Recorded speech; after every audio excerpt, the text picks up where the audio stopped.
The Louvre Museum heist. In just 7 minutes, a group of thieves broke into the Louvre Museum and stole jewels from French royalty valued at millions of euros. Not a single shot was fired and no one was injured. The world's most guarded museum was fooled in front of thousands of people as if it were easy. But how did someone manage to rob one of the world's most valuable museums? That's what we'll find out in today's video. Let's talk about the Louvre Museum. The Louvre houses more than 33,000 works of art, including sculptures, paintings, historic furniture, and some jewels. It's the most visited museum in the world, attracting about 9 million visitors per year, 80% of whom are foreigners. I was actually there this year. The Vatican Museum is better, honestly. Seriously? It's better, but it's obviously still a great museum. Sometimes the Vatican one is just, I think the Vatican is the best in the world, you know? Because the history is right there too. There's so much historical stuff there. It has the Mona Lisa, which many people go to see, but right next to the Mona Lisa, when you pass it, I think the coolest part is the mega paintings they have. I can't remember the guy's name right now, but there's a famous painting,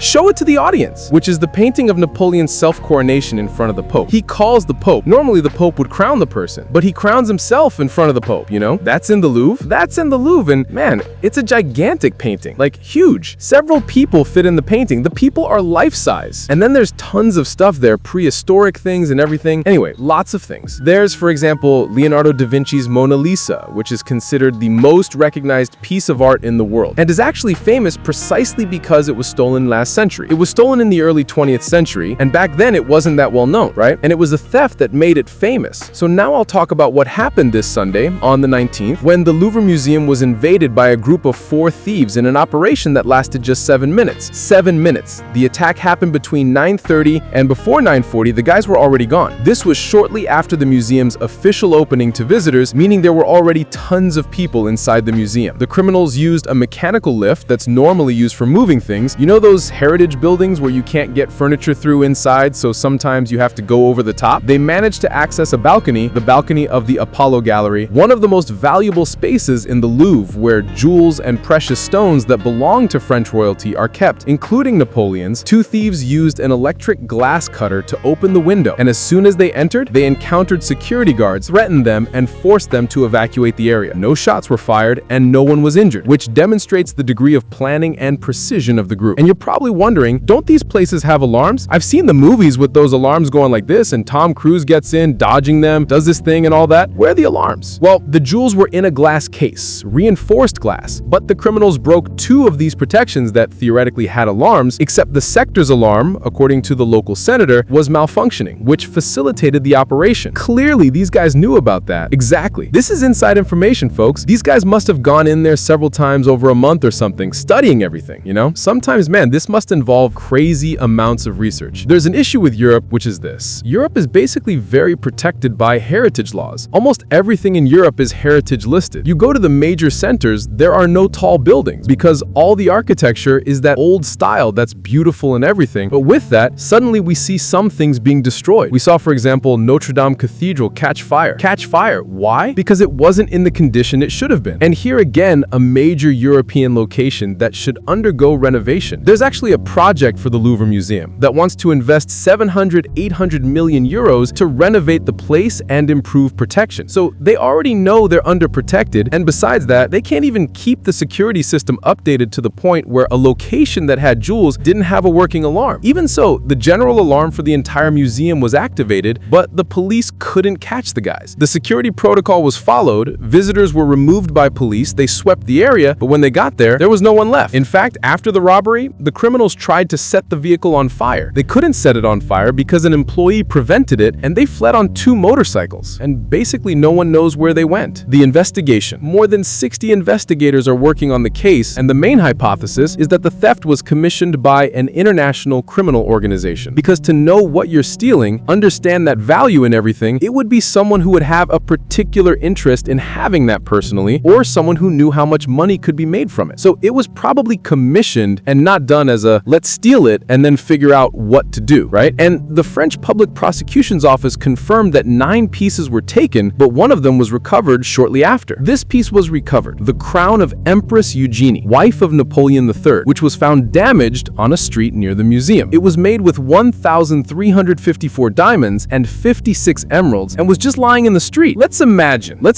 you're walking by, boom, Empress Eugénie's crown crown of wife of Napoleon III. Put it in your backpack, or I wouldn't know it was theirs. I'd say, how pretty, take it home. So cool. I'd take a photo, say I found it. Fake crown, look exactly the same. Man, almost. The missing treasures. Among the items that remain missing, there's a crown with sapphires and almost 2,000 diamonds. Imagine that. A necklace belonging to Queen Maria-Amélie with 8 sapphires from Sri Lanka and over 600 diamonds. A set of necklace and earrings belonging to Empress Marie-Louise, Napoleon Bonaparte's second wife, composed of 32 emeralds and 1,138 diamonds. A brooch belonging to Empress Eugénie with 2,634 diamonds that was acquired by the Louvre in 2008 for 6 million euros. 2008. That's almost 20 years ago now. Imagine what it's worth now. These pieces, beyond the value of the diamonds, sapphires, and everything, have historical importance, right? So the value is almost incalculable. And something that really catches attention and demonstrates that it was indeed commissioned, right next to all this, there was a Regent diamond, folks. This diamond is 140 carats and is valued at $60 million, and it was left there. So was it forgotten, or was this piece not needed? You see a stone this size shining, you're gonna steal the rest. You're gonna steal this, right, man? You know, it's because the guys knew there was nothing they could do with it, man. Crazy, you know? And basically, the government already said that if it wasn't found within 48 hours, it probably would never be found again. And we're already past that period. Because what do they do with this? One of two things. Either it's someone very eccentric who has a lot of money, and we're talking about a few people who have this level of money in the world, who would be interested in having all this, knew it wasn't for sale, and ordered it stolen, period. And this person won't be able to show it to anyone, will keep it at home, will just admire and look at it and stuff like that. Or it was done by a gang that understands jewelry, that will separate each stone and sell them individually, and will take the rare metals and melt them down and sell them as bars too. In other words, they'll completely destroy the jewels to get money. And so far, no one has been arrested. They have no idea who did it, even though there are images of them entering, leaving, and everything, because the guys were already very well studied and protected to be able to do this. So much so that the government is investigating if someone from inside helped somehow, which is what we suspected, right? And who knows, maybe in the end, this theft wasn't for money, like in the case of the Mona Lisa. The Mona Lisa was stolen, spent 2 years with a guy who had put the Mona Lisa in his house. Everyone was looking for it. Cool story. Really cool. At the time, they suspected Picasso because Picasso was a fan of the Mona Lisa. They went to several artists' houses saying this artist stole it, this other guy stole it, and so on. And when this guy stole it, he said he stole it out of patriotism because Da Vinci was Italian. The Mona Lisa was Italian. She should be in France, and she was in France. He's right. So he said, I'm bringing her back home. That's what I did. We need a story like this, right? It's absurd, but it's all French, right? He said, I'm bringing it back to me. Nice story of his. Well, that was today's video. I hope you enjoyed it. If you did, leave your like, subscribe to the channel, and comment with another topic you'd like to see here. See you around. Thanks.